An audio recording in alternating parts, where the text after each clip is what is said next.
Hello, everyone, and welcome to the 7th episode of Short Stories in Italian for Beginners. Here you will listen to a simple short story in Italian in a slow pace so that you can practice your listening skills. If there is a word you don't understand, don't worry, just turn the English subtitles on and follow along. After you've studied the new words, test your pronunciation skills. Try and read the story out loud, replaying the video and double-checking your pronunciation with me. And don't forget to subscribe to the channel and like this video to learn Italian in a fun and easy way. La storia di oggi si intitola Puliamo la casa.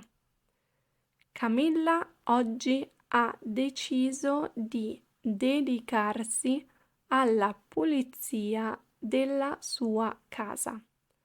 Camilla si sveglia presto al mattino e apre le finestre per far entrare l'aria fresca. Poi prepara una tazza di caffè caldo per iniziare la giornata con energia. Inizia la sua giornata di pulizia spolverando i mobili del soggiorno.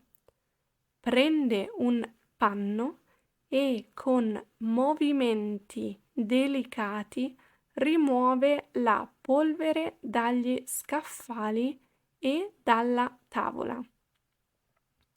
Poi passa l'aspirapolvere sul tappeto per renderlo pulito e fresco. Dopo aver finito il soggiorno, Camilla passa alla cucina. Lava i piatti sporchi, pulisce il lavello e lucida i fornelli. Mette via le stoviglie e pulisce il pavimento con un mocio umido per far brillare le piastrelle. La prossima tappa è il bagno.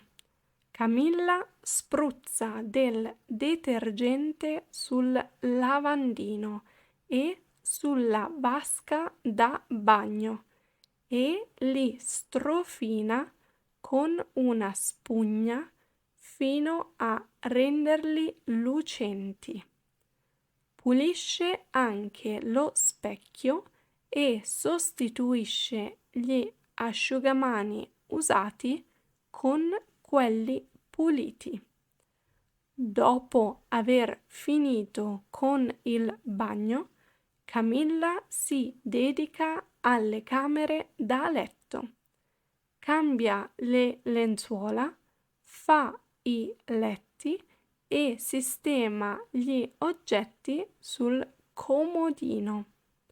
Passa l'aspirapolvere sul pavimento e sistema gli abiti negli armadi.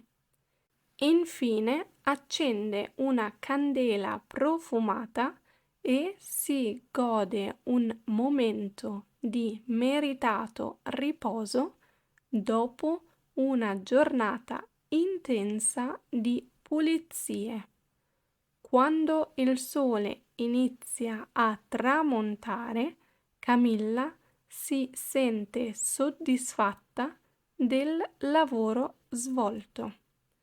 Si prepara per una serata di relax sapendo di aver reso il suo spazio un posto piacevole dove vivere. Fine.